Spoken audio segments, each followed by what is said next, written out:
Zephyr Thornton nervously twirled a strange envelope in his hands that he had received that morning.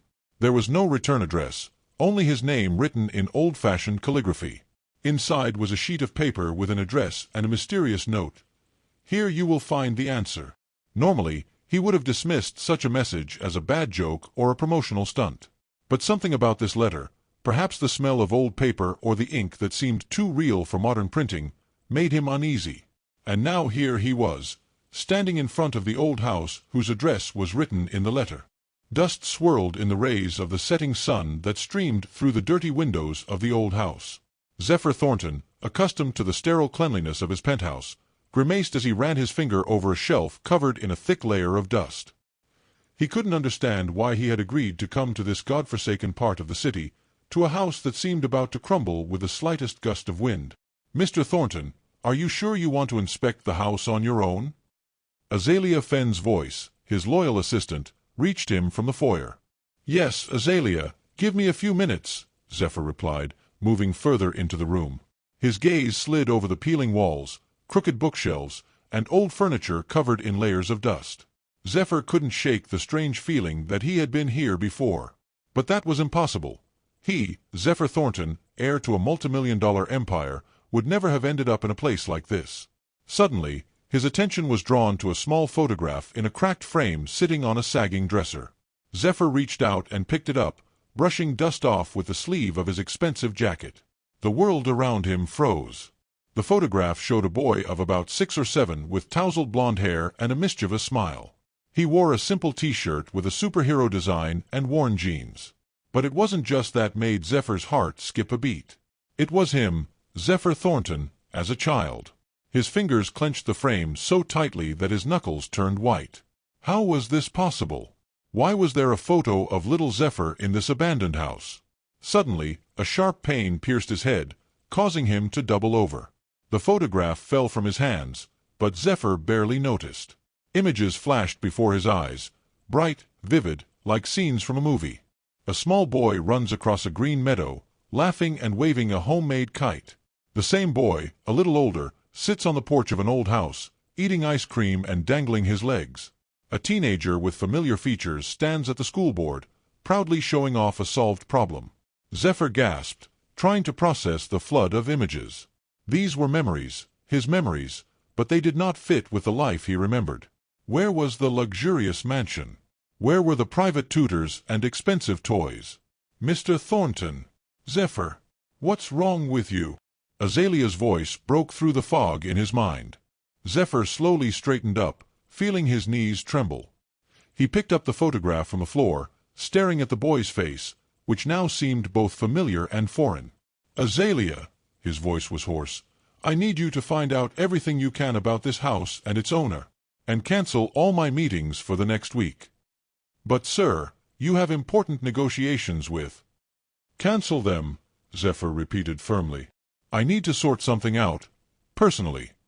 Azalea nodded, though her face showed clear concern. "Of course, sir. I'll take care of it immediately." Zephyr took one last look at the photograph before carefully placing it in his jacket pocket. His life, so orderly and understandable just an hour ago, now seemed like an illusion, a house of cards ready to collapse with the slightest breath of truth. Zephyr Thornton had always believed he knew everything about his life. Every stage was clearly defined, every achievement documented and marked. He was the pride of his family, the heir to the vast Thornton Industries empire, a man whose name was constantly in the headlines of business journals. His childhood, as far as he remembered, was spent in a luxurious mansion on the outskirts of the city. Large, bright rooms filled with expensive toys, private lessons with top tutors, summer vacations on exotic resorts, all of this formed the foundation of his early memories. His father, Harrison Thornton, was for Zephyr a model of success and ambition. He had built Thornton Industries from scratch, turning a small tech firm into an industry giant. Zephyr often recalled sitting as a child in the large leather chair in his father's office, listening to stories about complex deals and innovative projects. His mother, Eleanor, was the embodiment of elegance and refinement. Her charity galas gathered the cream of society, and her advice on etiquette and social behavior became Zephyr's guiding star in the world of high society. Zephyr's school years were spent at an elite private academy where he was a star pupil. Excellent grades, victories in science Olympiads, captaining the debate team, his school resume was flawless. Then came Harvard, where the young Thornton continued to rack up awards and accolades, preparing for his role as the future leader of the family corporation. After graduating with honors, Zephyr immediately joined Thornton Industries.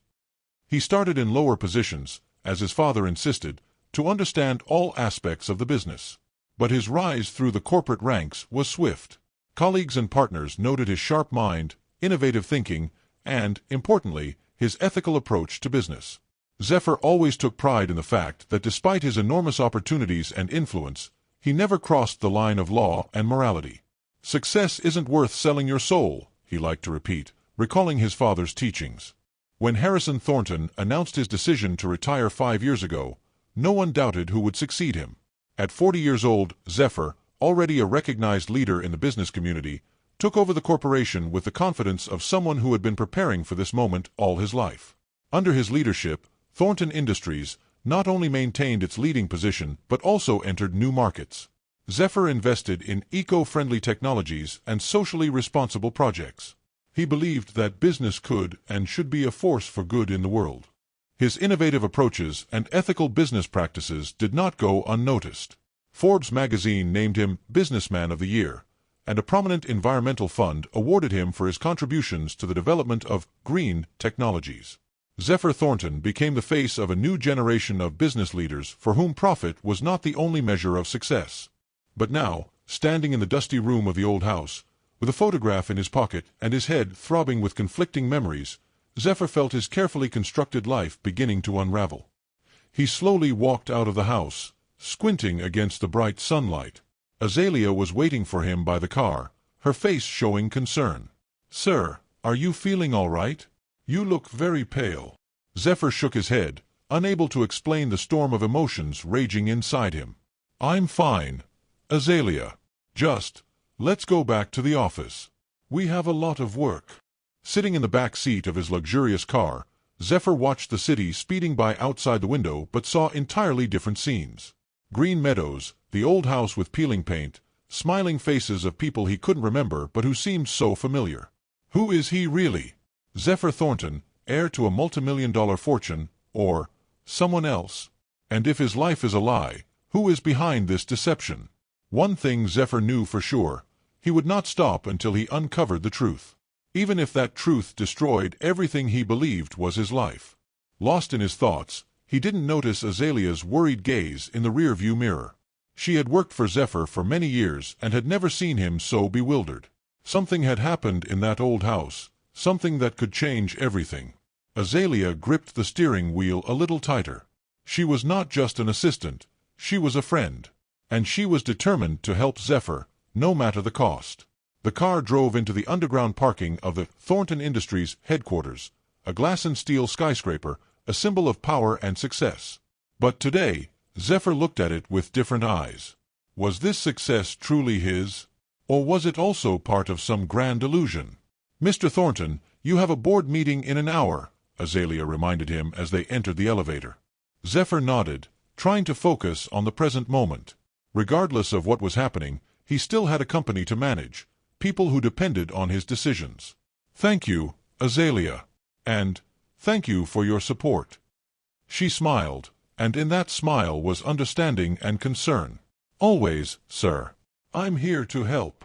The elevator doors opened, and Zephyr Thornton, CEO of Thornton Industries, stepped into the corridor leading to his office. Outwardly, he was still the same confident, charismatic leader. But inside him, a storm was brewing that threatened to overturn not only his life but the lives of many others. The photograph in his pocket seemed to burn through the fabric. It was the key to unraveling a mystery he hadn't even suspected a few hours earlier. And Zephyr was determined to find answers, no matter the cost. Outside his office window stretched a majestic cityscape, thousands of lights shimmering in the encroaching twilight. But Zephyr's gaze was fixed somewhere far beyond the horizon, where, perhaps, the answers to the questions that now plagued him lay hidden. The following week turned into a whirlpool of puzzles and disappointments for Zephyr. Each day, he woke up hoping to find some clue that might shed light on the mystery of the old house and the photograph. Each night he went to bed feeling the answers slipping through his fingers like sand in an hourglass. Azalea, true to her word, conducted a thorough investigation. She dug up archives, interviewed neighbors, even hired a private detective. But every lead that seemed promising invariably ended in a dead end. "Mr. Thornton," Azalea said on the 5th day of the search, her voice unusually tense, "there's something strange about all this. It seems like someone is deliberately throwing us off track." Zephyr looked up from studying yet another stack of documents. "What do you mean?" "Look." Azalea spread several papers in front of him.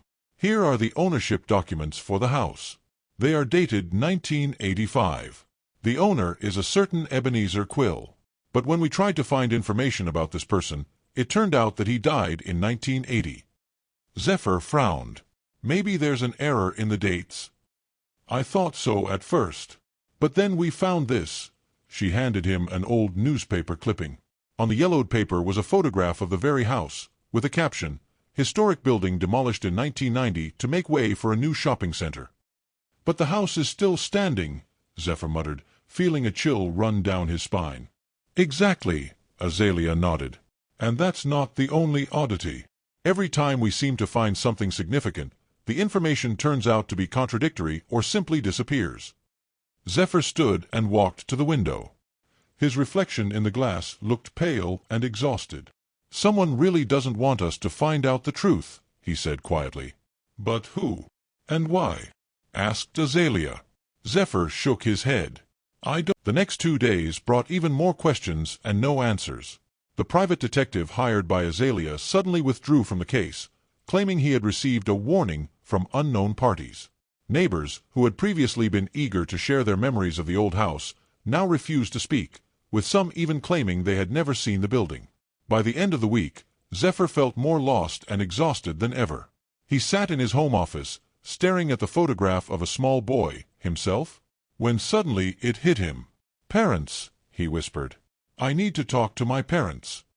This thought both inspired and frightened him. If anyone could shed light on the mysteries of his past, it would be Harrison and Eleanor Thornton. But what if they were also part of this grand deception? Zephyr reached for the phone but hesitated. How could he ask questions whose answers might shatter everything he believed? How could he ask the people he had always considered his parents if it was true? His finger hovered over the call button. At that moment, Zephyr Thornton, a man accustomed to controlling every aspect of his life, felt like a helpless child standing on the brink of the unknown. He took a deep breath and pressed the button. The rings on the line seemed endless. Finally, a familiar voice answered. "Zephyr? Darling, what's wrong? You never call this late." His mother's voice, always so confident and calm, now sounded worried. Or was it just his imagination? "Mom," Zephyr said, trying to keep his voice as casual as possible. "I need to talk to you and Dad. It's important." There was a pause so long that Zephyr wondered if the call had been disconnected.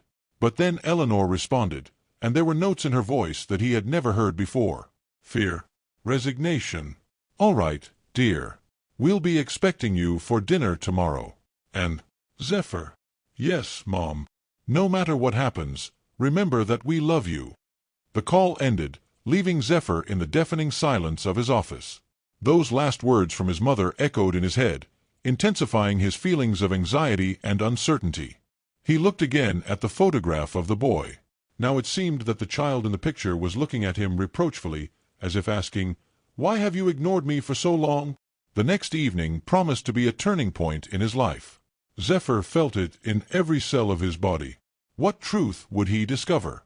And was he ready for it? With these thoughts, he headed to bed, knowing that sleep would likely elude him all night.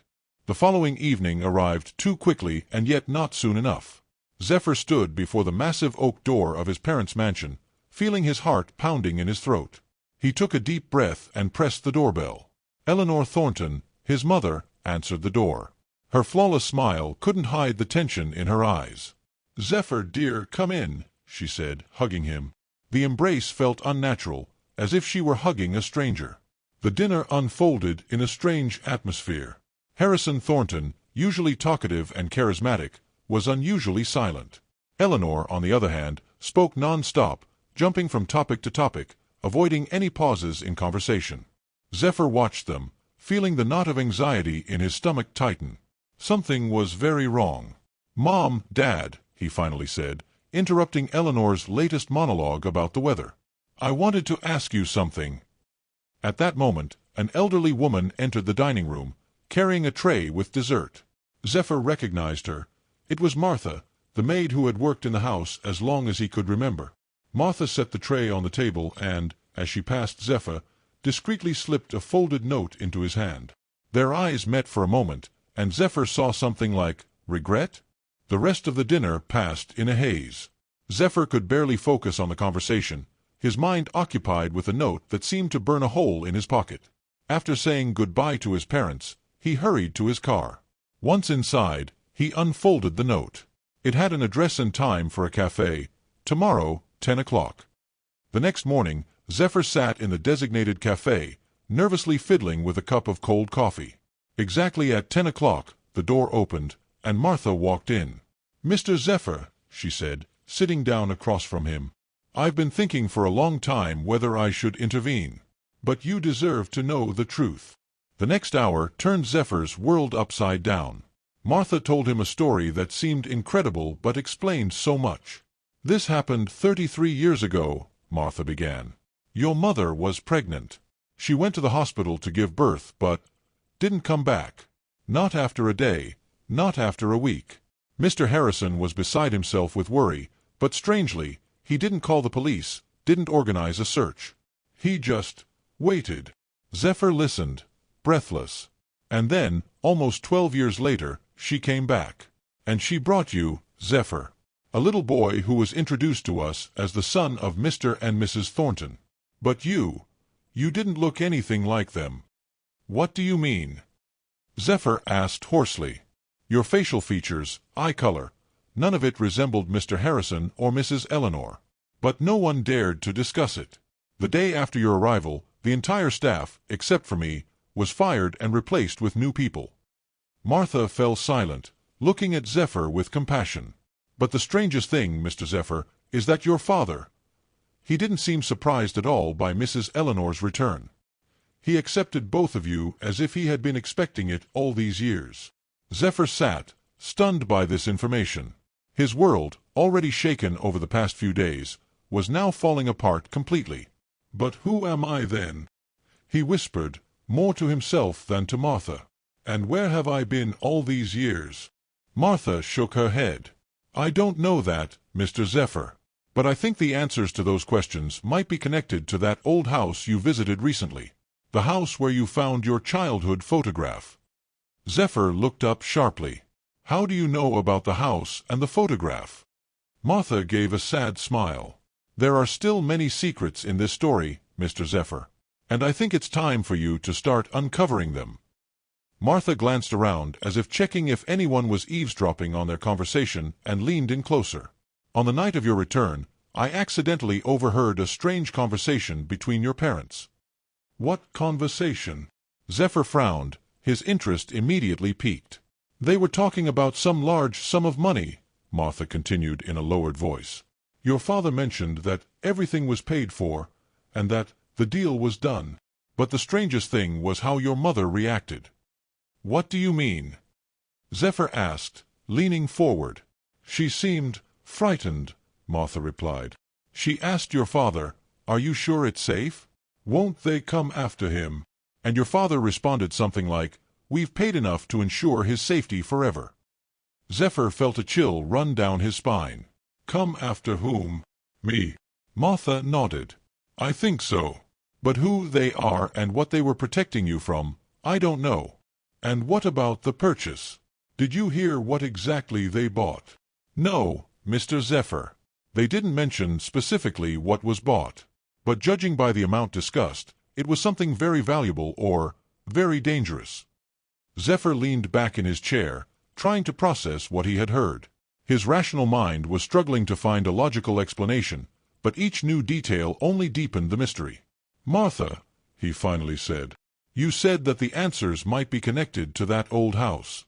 Why do you think that?" The old maid sighed. "Because that house was mentioned in their conversation. I heard your mother say something like, 'We can't go back there. It's too dangerous.' And your father responded, 'It's the only way to protect him.'" Zephyr felt his heart race faster. "Protect whom? Me?" "I think so," Martha nodded. "But from what? I don't know." Zephyr stood up, feeling a surge of energy and determination. "Thank you, Martha. You've given me more information than I could have hoped for.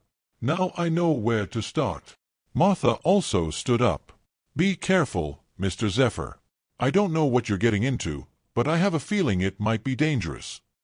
Zephyr nodded, already planning his next steps. He needed to return to that old house. There, he was sure, lay the answers to his questions. As he left the cafe, Zephyr called Azalea. "Azalea, I need your help," he said as soon as she answered. "I'm going back to that old house. And this time, we're going to stay there as long as it takes to find the answers." "Of course, sir," Azalea replied without hesitation. "I'll be ready in an hour." An hour later, they stood before the dilapidated building, which now seemed to Zephyr not just like an old house but a portal to his past. They entered the house, and Zephyr immediately felt the familiar smell of dust and old wood. But now, there was something else, a faint aroma that evoked vague memories of something pleasant and familiar. "Where do we start, sir?" Azalea asked, surveying the cluttered living room. Zephyr thought for a moment. "Let's start with the upstairs and work our way down. Look for anything that seems unusual or might contain information, old photographs, documents, diaries." They moved slowly through the house, carefully inspecting each room. In the attic, they found old toys and children's books covered in a thick layer of dust. Zephyr was surprised to find that some of them seemed familiar to him. In one of the bedrooms on the second floor, they came across an old wardrobe filled with clothes that could have belonged to a teenage boy. Zephyr ran his hand over the fabric, feeling flashes of memory in his mind. "Sir," Azalea called from another corner of the room, "I found something interesting." She was holding an old photo album covered in dust. Zephyr took it, feeling his heart beat faster. He opened the first page and froze. The photograph showed him, around 10 years old, sitting on the porch of that very house. Next to him was a woman strikingly similar to his mother, but something about her was off. "This is impossible," Zephyr whispered. "I don't remember ever being here." He turned the page. Another photo. He, slightly older, playing in the garden behind the house. And again, the same woman, smiling at the camera. "Azalea," Zephyr said hoarsely, "do you see this?" Azalea nodded, her face a mix of surprise and concern. "Sir, that's definitely you. But who is this woman?" Zephyr shook his head. "She looks exactly like my mother. But something is not right." He continued flipping through the album, and with each page, his confidence that he had indeed spent part of his childhood there grew. Here he was at the dining table, here he was reading a book in an armchair by the fireplace, here he was playing the old piano in the corner of the living room. And on every photograph was this woman, so like his mother, yet somehow different. Suddenly, Zephyr stopped at one of the last pages. In the photograph, the woman was standing sideways to the camera, lifting her hand to move her hair from her face. And then Zephyr saw it, a long, thin scar running from her wrist to her elbow. "My God," he whispered. "What is it, sir?" Azalea asked, peering over his shoulder. Zephyr pointed at the scar. "My mother doesn't have a scar like that. I'm sure of it." Azalea examined the photograph closely. "Sir, do you think—" "I don't know what to think, Azalea," Zephyr replied, closing the album. "But I know I've had enough of mysteries and half-truths. It's time to get answers." He stood up, clutching the album. "We're going back to the city. I'm going to my parents' place." An hour later, Zephyr stood before the massive oak door of his parents' mansion. His heart was pounding, and his mind was swirling with questions. He rang the doorbell, feeling each second of waiting stretch into eternity. The door was opened by Eleanor Thornton, his mother. Her smile faded when she saw the expression on her son's face. "Zephyr, what happened?" "We need to talk," he said, walking past her into the house. "Where's Dad?" "In his study," Eleanor replied, her voice trembling. "Zephyr, you're scaring me. What's going on?" But Zephyr was already heading to his father's study. He flung open the door without bothering to knock. Harrison Thornton looked up from the papers on his desk, surprised by the sudden intrusion. "Zephyr, what's the rush?" Zephyr threw the photo album onto the desk in front of his father. "I want to know the truth. The whole truth. Right now." Harrison glanced at the album, then at Eleanor, who had entered the study. Their eyes met, and Zephyr saw a mix of fear and resignation in them. "We knew this day would come," Harrison said quietly. "Sit down, son. It's a long story." Zephyr remained standing. "No. I want to know now. Who is the woman in the photographs? Why does she look like Mom but has a scar Mom doesn't have? And why the hell don't I remember spending part of my childhood in that house?" Eleanor approached him, trying to take his hand, but Zephyr pulled away. "Sweetheart, we wanted to protect you," she said with tears in her eyes. "Protect me from what?" Zephyr exclaimed. "From the truth. From my own past." Harrison stood up from behind the desk. "Zephyr, please, calm down. We'll explain everything. But you have to understand that it's more complicated than you can imagine." Zephyr took a deep breath, trying to steady himself. "All right. I'm listening." Harrison nodded and began to speak. "It all started 33 years ago. Your mother and I desperately wanted a child. After long attempts, Eleanor finally managed to get pregnant. We were overjoyed, preparing for the arrival of our baby." His voice faltered, and Eleanor, squeezing his hand, continued, "But fate had other plans. The baby was born dead. It shattered both of us." Zephyr felt his breath catch. He had never heard about this before. Eleanor continued, her eyes filling with tears. "I fell into a deep depression. Nothing could comfort me. I felt like I had lost the meaning of life." Harrison hugged his wife's shoulders. "We thought we would never recover from this loss. And then, something incredible happened." "What?" Zephyr asked, feeling his heart race faster. Eleanor looked him straight in the eyes. "A woman contacted me. She looked exactly like me, Zephyr. Like my twin." Zephyr frowned. "How is that possible?" "We still don't know," Harrison replied. "But she offered us a solution to our problem." "What kind of solution?" Zephyr asked, though he was beginning to guess. Eleanor took a deep breath. "She offered us her son, you, Zephyr. She said that when you grew up, no one would be able to tell that you were adopted." Zephyr felt the ground slip away from beneath him. "What? But why did she want to give me up?" "She said she needed to flee the country," Harrison answered. "She asked for money in exchange for you, enough to start a new life somewhere far away. And you agreed." Zephyr could barely believe what he was hearing. Eleanor nodded, tears streaming down her cheeks. "We were desperate, Zephyr. We wanted a child so much, and you looked so much like us." "But how could I not remember my real mother?" Zephyr cried out. Harrison looked down. "Your biological mother.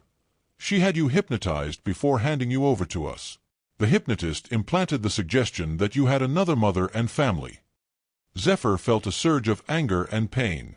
"You let someone brainwash me? How could you?" "We thought we were doing the right thing," Eleanor said through her tears. "We wanted to give you a happy life, without the trauma of being separated from your biological mother." Zephyr stood up, overwhelmed by emotions. "You lied to me my entire life. You bought me from some woman. You allowed my real memories to be erased. How could you call yourselves my parents after that?" Harrison stepped towards him. "Zephyr, please understand. We love you more than anything in the world. Everything we did out of love." But Zephyr was already heading for the door. "I need time. I can't process this right now." "Zephyr, wait!" Eleanor shouted, but he was already out of the study. Zephyr ran out of the house, feeling as if his world was collapsing around him. Everything he believed in turned out to be a lie. Who was he really? And who was the woman, his real mother, who so easily gave him up? With these thoughts, he got into his car and drove away, not knowing where he was headed, but knowing for sure that his life would never be the same. Zephyr drove through the city at night, unable to focus on the road. His mind was in chaos, emotions overwhelming him with waves of anger, pain, and confusion. He parked at the waterfront and sat for a long time, staring at the dark water. Who am I really? This question pulsed in his mind, refusing to be silenced. Finally making a decision, he pulled out his phone and dialed a number. Azalea, I need your help. We need to find someone. The following weeks turned into an endless series of searches, investigations, and dead ends. Using all the resources of his company and Azalea's connections, he tried to find any information about his biological mother. "We have a problem, sir," Azalea said after another day of fruitless searching. "It seems your adoptive parents covered their tracks very well. No records of any transaction, no large bank transfers during that period." But Zephyr didn't give up. He returned to the old house, hoping to find some clues there. While sorting through old belongings, he stumbled upon an envelope hidden behind a loose panel in the wall. Inside was an old photograph and a scrap of paper with an address. The photograph showed a young woman strikingly similar to Eleanor Thornton, but with a barely noticeable scar on her arm. She was holding a baby and smiling at the camera. On the back of the photo was written, "My little Zephyr, forgive me." The address led Zephyr to a small coastal town, hundreds of miles from his hometown. Here, in a cozy house overlooking the ocean, he finally met the woman who had given him life. She opened the door, and Zephyr felt his breath catch. Despite the passing years, the resemblance to Eleanor was striking. "Hello, Zephyr," she said softly. "I knew that one day you would come." They sat on the porch, looking out at the ocean. Zephyr couldn't take his eyes off this woman, his real mother. Why? It was the only question he could ask. She took a deep breath. "I was young and frightened. Your biological father. He was a cruel man, a real tyrant. I was afraid for my life and for yours." Zephyr listened, holding his breath, as the story of his origins unfolded. "I decided to run away and start a new life. But with a small child, it was impossible. I couldn't give you the life you deserved." She explained how she had learned from a nurse friend about a woman who had lost a child. "It seemed like fate's way of helping. I thought I could give you a loving family and a secure future, while I would get a chance at a new life." Zephyr felt his conflicting emotions overwhelm him. "But why didn't you try to contact me all these years?" She smiled sadly. "I wanted to, many times. But I promised your new parents that I would never interfere in your life. That was a condition of the deal." Zephyr noticed her nervously fiddling with her sleeve, hiding the scar. "And this?" he asked, pointing to her arm. Her eyes filled with pain. "A reminder of a past life. Of what I was running from." They talked for hours. Zephyr learned that after she gave him up, she did leave the country, traveled, and tried to find herself. Years later, she returned, settled in this quiet town, and became a writer. "I never stopped thinking about you," she said. "Every year on your birthday, I lit a candle and hoped that you were happy." Zephyr felt the anger and hurt he had been feeling starting to give way to understanding. He saw not a monster who had abandoned him, but a woman who had tried to make the best choice in an impossible situation. "I'm not asking for forgiveness," she said. "I know my actions caused you pain. But I want you to know, I loved you from the moment I knew of your existence. And I still love you." Zephyr looked at the ocean, trying to sort through his feelings. He had come here expecting answers, but instead found even more questions. "I need time," he finally said, "to process all this." She nodded. "I understand. Know that I will always be here if you want to talk more." Leaving the seaside cottage, Zephyr felt like a different person. He hadn't forgiven, not yet. But he was starting to understand. And this understanding was the first step toward accepting his past and possibly building a future where there was room for everyone who had played a role in his complicated story. Sitting in his car, Zephyr pulled out his phone and stared at Harrison Thornton's number. Finally, he pressed the call button. "Dad, we need to talk. Really talk." The call to Harrison Thornton was the first step toward reconciliation. Zephyr arranged a meeting with his adoptive parents at their home. When he arrived, the atmosphere was tense but also hopeful. "Before we begin," Zephyr said, sitting in the living room, "I want you to know, I met my biological mother." Eleanor and Harrison exchanged worried glances but said nothing, waiting for him to continue. "I learned her story," Zephyr continued, "and it made me rethink a lot of things. I realized that life doesn't always have simple solutions. Sometimes you have to choose the lesser of two evils." He took a deep breath. "I'm still angry with you for the lies, for hiding the truth from me all these years. But I also understand that you acted out of love. You gave me a home, an education, opportunities one might not have had." Eleanor couldn't hold back her tears. "Zephyr, we were so afraid of losing you. Afraid that if you knew the truth, you would hate us." Harrison added, "We made a mistake by hiding the truth. But we never lied about our love for you. You are our son, regardless of the circumstances of your arrival into our family." Zephyr nodded. "I know. And I love you too. But we have a long road ahead to rebuild trust." The following months were challenging. Zephyr, Eleanor, and Harrison began attending family therapy. They talked about their feelings, fears, and hopes. Gradually, the walls of distrust and resentment began to come down. Zephyr also maintained contact with his biological mother. They spoke regularly on the phone, and he even invited her to dinner with the Thorntons. It was an awkward but necessary meeting that helped everyone move forward. Over time, Zephyr began to understand that his identity was not defined solely by his origins. He was the sum of all his experiences and all the people who loved and cared for him. One day, nearly a year after discovering the truth, Zephyr invited both of his families to dinner at his penthouse. Looking at the people gathered around the table, Eleanor and Harrison, his biological mother, Azalea, who had become a close friend, he felt a deep sense of gratitude. Raising his glass, Zephyr said, "I want to thank all of you. This year has been the hardest of my life, but also the most important. I've learned that family isn't just about blood. It's the choice we make every day." He looked at Eleanor and Harrison. "Mom, Dad, thank you for everything you've done for me, for your love and care." Then he turned to his biological mother, "And thank you for the courage to tell me the truth, for giving me a chance at a better life." Zephyr paused, gathering his thoughts. "I've decided that I don't want to live in the past anymore. I don't want to wonder what might have been if circumstances had been different.